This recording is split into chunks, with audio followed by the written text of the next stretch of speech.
Good evening and welcome to the school committee meeting at the Acton Elementary School on February 13th, 2018. We'll begin with the Pledge of Allegiance. I pledge allegiance to the flag of the United States of America and to the republic for which it stands, one nation, under God, indivisible, with liberty and justice for all. Are there any adjustments to the agenda?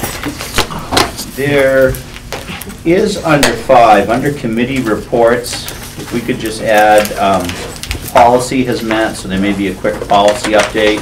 Okay. There are no policies to vote on or review, but maybe an update from one of the members. And long-range planning committee met today, and there will be an update on that under 5 committee reports. Okay.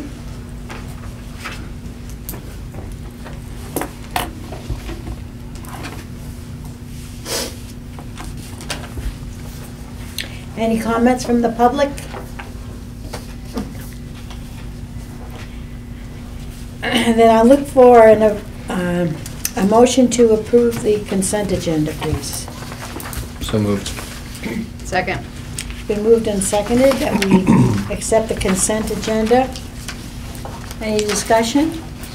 All those in favor? So moved. Superintendent update. Yes, there was some information in regards to student enrollment and placements of some of our support staff that Mary asked for in regards to tonight's meeting. I responded to Mary via email, a copy of the whole committee, so you all have that same information in regards to student numbers and enrollment. The MEA is coming up in March. I sent something out in my weekly memo to the staff. Mike and Francine are responsible for the testing itself, but as a community, we're all responsible for ensuring our students are ready for the test and understand the assessment. And we'll be getting ready to do a kickoff assembly on the 16th of March for that with the kids.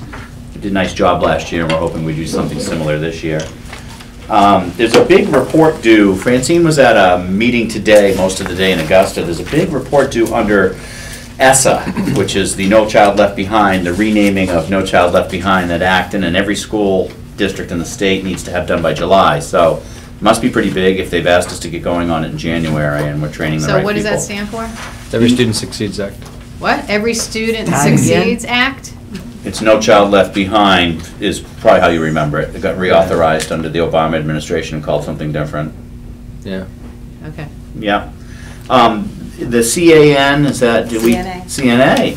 It's not Certified Nurses Assistant. No, Consolidated Needs Assessment. Consolidated Needs Assessment, every district needs to do, and it's a big project, and we're starting in February. We actually started last month in January, and Francine and Mike will be a big part of that, and I want to thank them for the time they're going to put into that and make sure that that gets in by, I think, June 30th is still our target date with the state. And of course, this is one of those situations where the state needs to upload to the feds. So feds give the state money, states distribute that money, state needs to be accountable to the feds.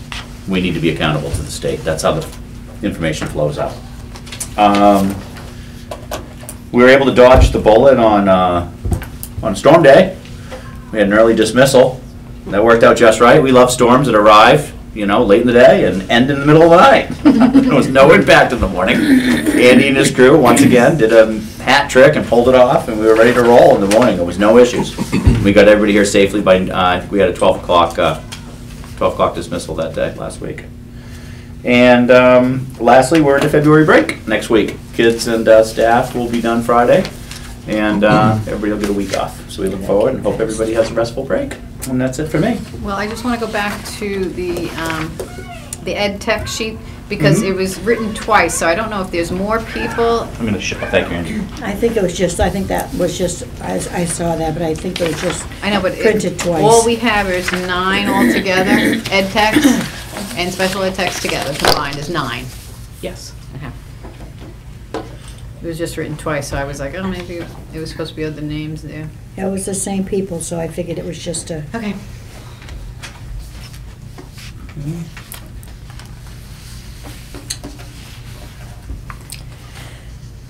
Okay, do we have any questions from any of the administrative reports?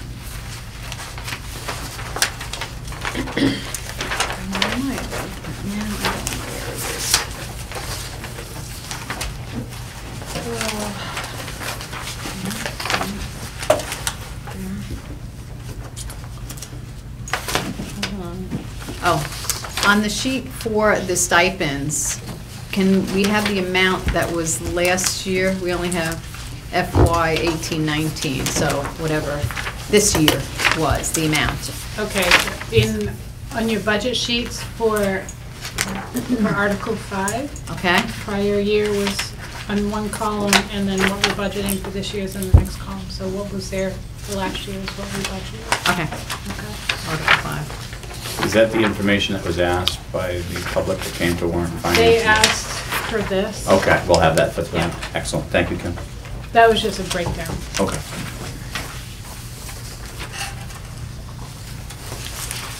Any other questions about any of the administrative reports?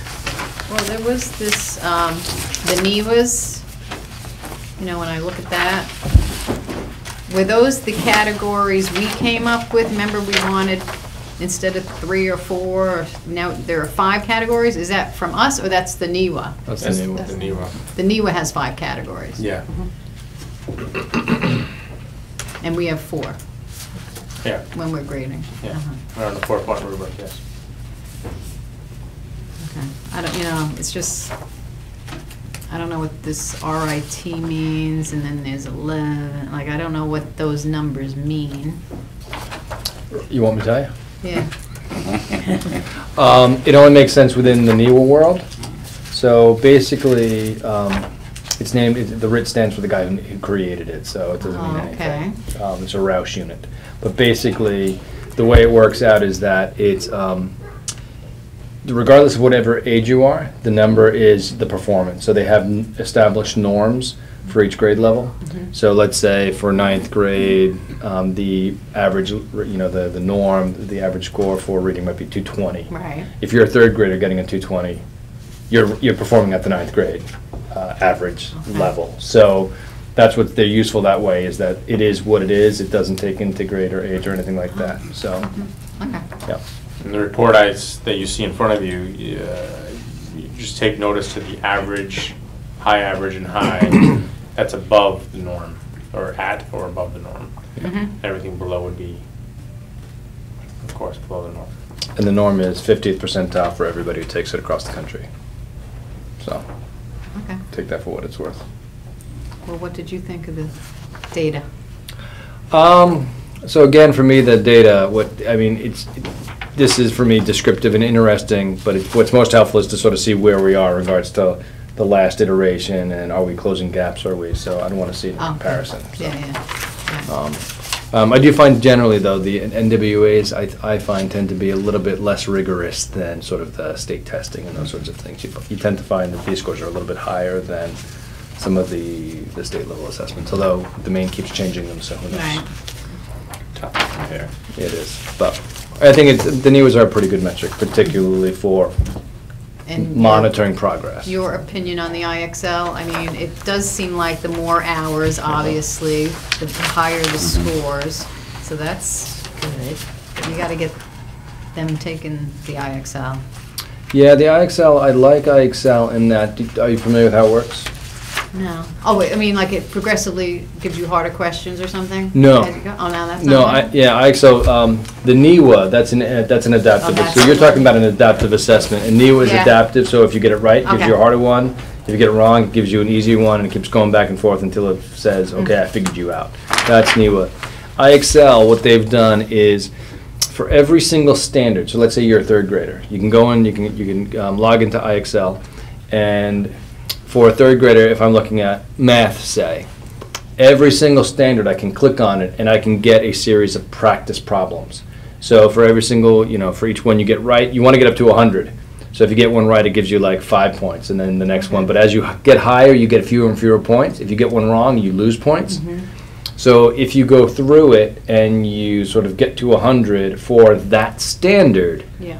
basically you've had some good practice. So IXL is a nice complement Yeah. to classroom instruction, particularly if, like I've done it with Celia, where she might be struggling with a concept, say, or she wants a little bit more practice. She'll go home, she'll practice that standard, and by the end she's like, oh, I get it now.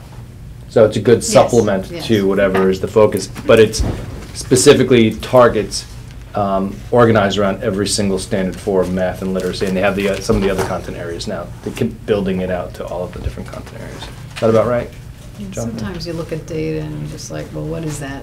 Well, that's where we're still working Yeah. towards the strategic plan where, what are our goals? So ideally, what would happen with the NEWAs, We grab one group. We want to get to. we know what our goal is. 150 Well, that's it, we know our goal is here. We saw where we were in the fall. Mm-hmm. Are we making, we would look at the data and say, are we making the progress we want to? Yeah. We're still working towards that. When we're out of budget season, Dr. Young started the year with a baseline, and we'll be doing that comparison with you after the spring NWEA. Yeah. And we are finished up our winter ones too, so that would give us a. Not everybody took the Not winter ev- one. not so everybody that's- took them, That's the but- tricky part. It was Yeah. up to the cohort. Yeah, those who So it did wasn't universal. would give them We're a, doing bookends. Right. That's to help their instruction, to see what the current growth is. But for us, we're looking at September to June, or September to May. Yeah. For this conversation, for you guys. And I think it's good, like, once we get into the monitoring, like what Progress. again, we Yeah. don't dictate practice, but what I think is good practice is you do a winter administration of the NDWA for students whom you want to get a mid-year check-in. So students who sort of are in progress, are doing really well, you don't need to assess them more. I mean, kids are over-assessed to a certain extent, so. Great questions. Yeah, good. And just, Dr. Young, on week 4, you had to be announced. Do you have something in there now, since it's only 2 weeks away? On the upcoming ERD? For the 28th, Huh? for the 28th. 28th. That's going to be PBIS meetings. Cohorts will be meeting in their teams for their own PLC time and just classroom prep. Pulling. The trimester is going to be coming to a close soon after. That Friday. So that's also time for them to begin getting things squared away with the end of term, whatever things they have to do, planning or assessments, and just finalizing some things so that they're ready to go. When we get into number 6, new business behavioral referrals, Yeah. that Wednesday, I'm asking cohort leaders to join us to understand the PBIS behavioral data, which we'll show you some tonight. So they'll be with Pat Red and myself and Francine and a few others. Patty will be there. The other cohort leaders will be there, so they can see how their kids are doing.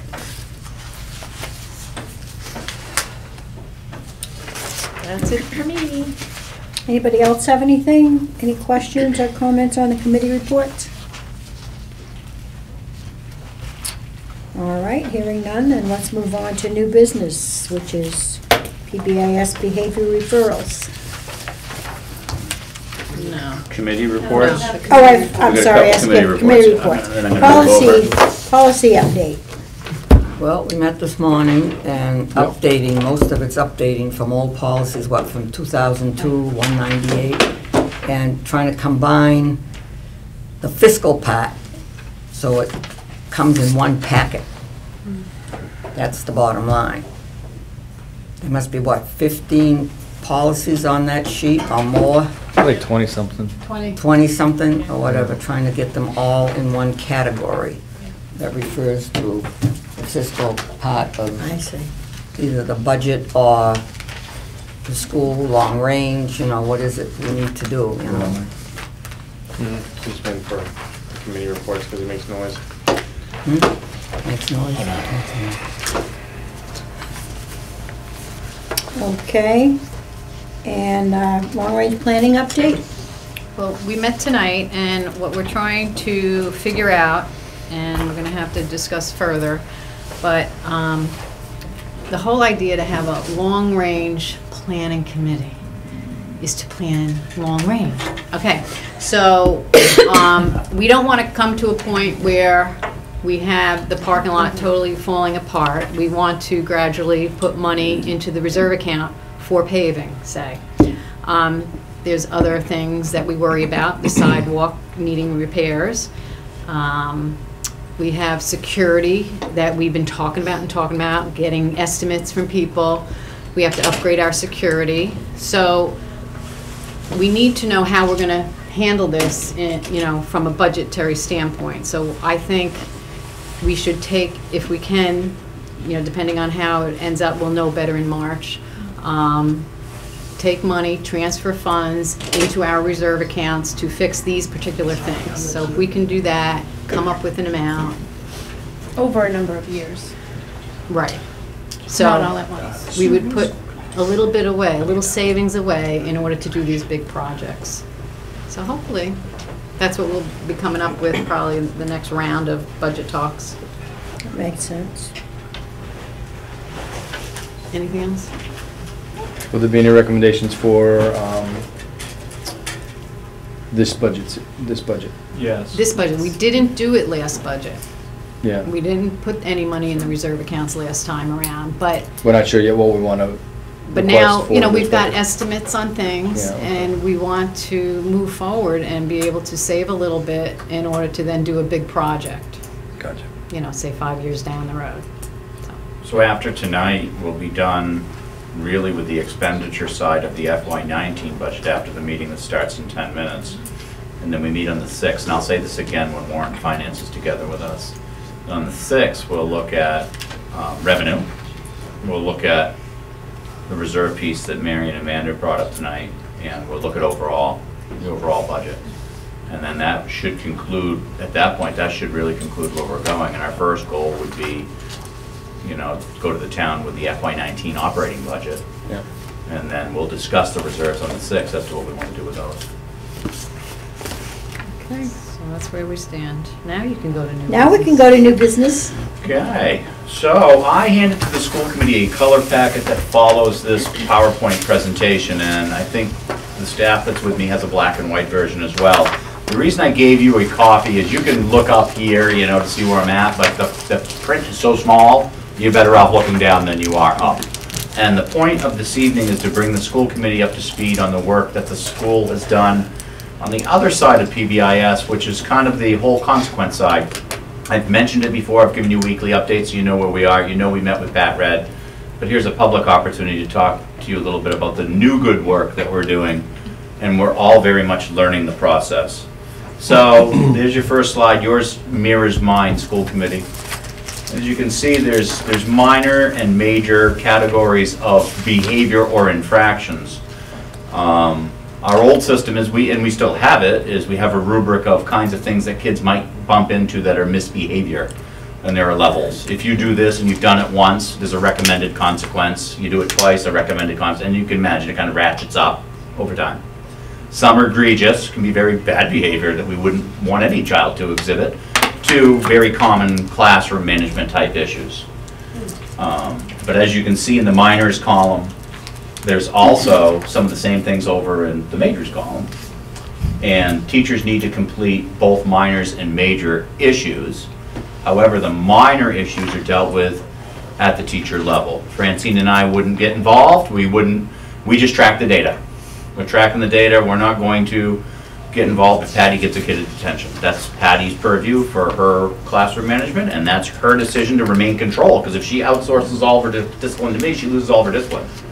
So we need to have our teachers maintain their discipline by calling the shots in the classroom. However, there are times when things just have to go to the office. They just have to, because it's egregious enough, or it might be a major. So they're still going to write it up, but they're going to hand that off to Francine or myself.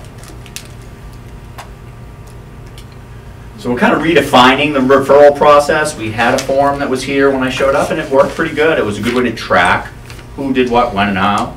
But we didn't have a system to put that anywhere other than in individual students' files. And I was not big on putting it in their CUME file. I didn't think that was fair. Just because a kid had a bad day and got written up by Chad Frisco, I don't think that needs to haunt him when he's a sophomore. The kid's only in second grade.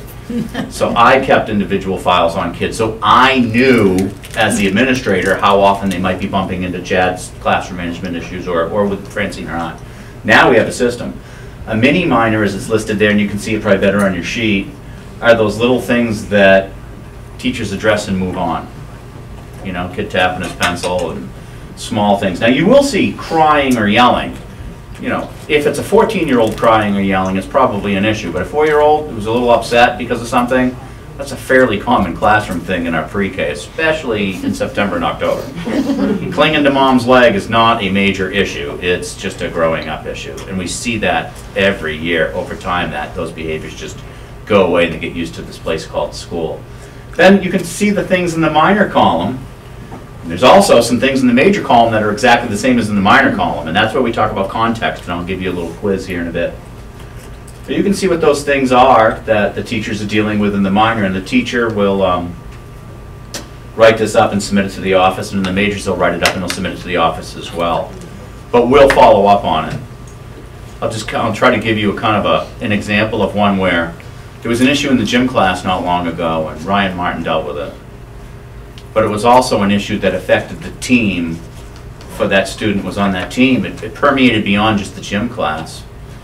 It was bigger than just the gym class. It wasn't that big of a deal. It was broader than just the gym class. So that became a major, and it came to me. And Ryan had his own thing at the classroom level, but I had my own thing too at the school level for that student. And it was important that everybody be on the same page.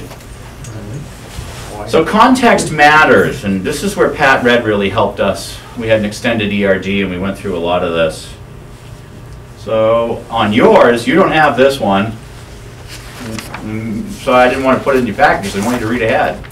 So I want the school committee to guess, is this a major or a minor with what you know now about our system?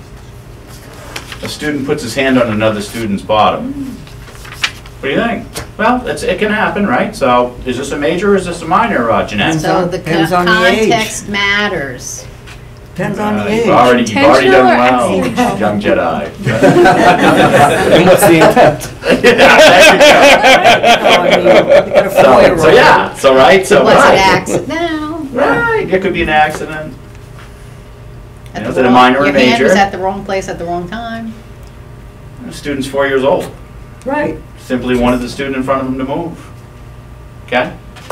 Probably not even going to make it to the sheet unless if 18 times we've told Johnny, don't use your hands, use your words, then we may start collecting data. It doesn't mean that there's a huge consequence. It just means we're collecting data to track what's going on. That's the thing that's really important is, and I worked with the teachers, and Pat was good about this. Just because you're writing something up as a behavior you dealt with in class, if your consequences was a mean look for me and I'm the teacher and I talk to you or I might call you mother, that's it, something happened. We're done. The data tracks the issue in the classroom. That's really what this is about. It's about data tracking and accountability. So the student's 14-year-old and did the same thing. Except the student was 14-year-old and did it on a dare. A little different, isn't it? Yes. A little different. So we changed our form from what Pat Red gave us into a behavior referral form, or a BRF. It's there. This is half. This is the other half. You can see how the form flows. The teachers fill it out. If it's a minor, it goes in a box in the office, and I think we've agreed 3 to 5 business days to update our software so that we have the most current information possible. And monthly, we're going to pull the data as a team and look at it. So if I know we're having a PBIS committee meeting, I can say to the person who's entering it, make sure it's as current as possible. Make sure all those forms are in the computer. And then the majors, of course, are being logged by Francine or I. It's most likely going to be Francine because she's been trained. I haven't even been trained on how to put data in. I just know how to understand it. So teachers, any of the minors that happen in the classroom, teacher needs to collect the data. Correct. What about the mini minors? Are they collecting data on the mini? No. Okay. No, we're not going to that level. That would be a lot of paper. I was going to say, It's and not I'm, worth it. Too much. Even this is a little bit I was going to say, to different. what extent is this sort of a paperwork challenge That's with these the guys, minors? there's 3 of them right here. Well, is it online? You just, I mean, Not like yet. on the computer? No, it's So a you could just paper-based. click, click, click, and then it's Not done? yet. We're hoping to get there. It is paper-based right now. 5 or 10 minutes. Yeah, it's not bad. Yep. I mean, check the boxes, double check to make sure you're, you know. Yeah, but then you could put it aside and someone else is entering it? Yes. Mhm. We had 4 people trained. Do any of the classrooms have any systems where the students regulate and track their own data so that the teacher then, like at the end of class, might be able to just do a quick assessment and fill it I out, but think the for your students daily take the report ownership? cards, is it pretty much, right? That's, Yeah. your daily report cards do that. The daily report cards, DRCs do that for kids who have daily report cards.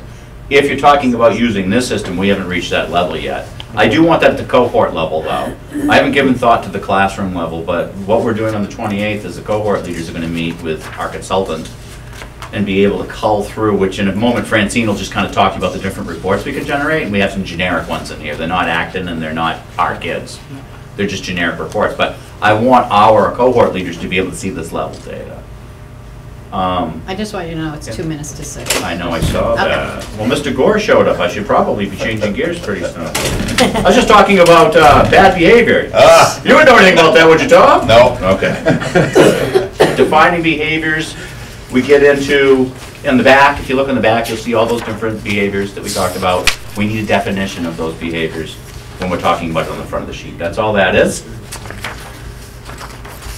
And then data to inform behavioral interventions. We've been holding off on reworking our RTI process, right? Because we now have a system, at least for the behavior side, not the academic side, that's giving us a lot of information. So Francine, just real quick, because I'm going to wrap this up in about 30 seconds. What are we looking at as I go through these? We can generate reports that will show us exactly how many referrals are being written per grade. And this can be done, I can look at it on a daily basis, I can check it by week, I can check it by month, and every year we will have to generate a report that shows our longitudinal data for the year. So this example is just by grade and how many are being written. So obviously 8th grade, this sample, they're having a hard time. I like the, These are examples, though. These are not us. Okay. That's what I mean, These they're are not, not- that's gonna ask This was that. what they used in our training, so we get it. Oh, Yeah, we have a month's worth already, which is really interesting, and Pat said you're going to get a spike I right out like of the the gate. time frame one, because now you know where Yeah. the problems are. Yeah. And maybe it's just 1 or 2 kids who have a hard time transitioning from lunch to their afternoon Right. activities. Or sometimes it's getting ready to, with little guys, changing to go outside and play. So we can better gauge those. Then we can identify exactly which problem behaviors we are experiencing Right. the most. And on this example, it's defiance and inappropriate language. And, you know, sometimes we have a little pirate who we need to deal with. And things like this help us identify that. And it also And tells us location. where things are happening. That's very helpful. So you can see, if we have somebody yeah. who just, you know, Kevin, you like this data? It's Swiss. it's data. We He's haven't happy. used it yet. He just Andy likes He data. does think. Oh, he's sketching some thoughts down. So you have that, you can certainly keep the hard copy. I wanted you to have that to look at if you have any further questions. You need to also understand that we are definitely adult learners in the system. I had one the other day and this middle school was like, well, what is this, a major or minor? And I had to refer to Pat Red and say, I really don't know, guys. So I'm right there with them in the trenches trying to relearn our language and learn the system, but Very good. thank you. It's Glad nice we that had- we'll all be on the same page. Yes. Absolutely. I'll let you take us out. Okay, I think there is Thank you, no old business, so I will look for a motion to adjourn our monthly school committee So meeting. moved. Seconded. All in favor? Yeah. And whatever time that is, 6:00 something.